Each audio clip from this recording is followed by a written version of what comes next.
এদেশের মানুষের মৌলিক অধিকার, ভোটের অধিকার আমরা ভবিষ্যতে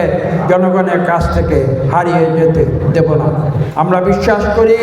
বাংলাদেশের মানুষের কল্যাণে, এদেশের উন্নয়নের জন্য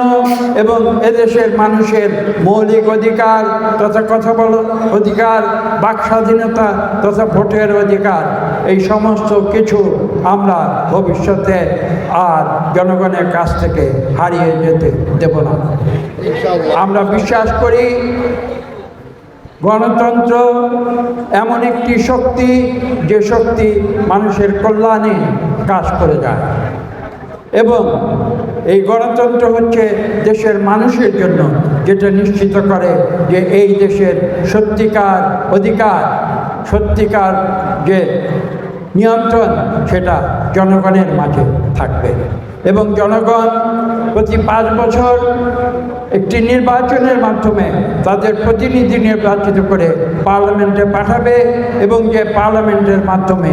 জনগণের প্রতিনিধি দ্বারা বাংলাদেশ পরিচালিত হবে এবং সেই আদর্শে বিএনপি বিশ্বাস করে এবং বিশ্বাস করে বলে আজকে আমরা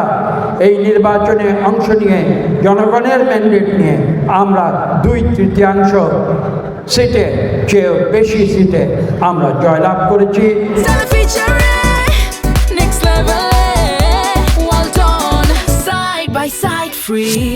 এবং বাংলাদেশের মানুষ আমাদের উপরে যেরকম আস্থা রেখেছে,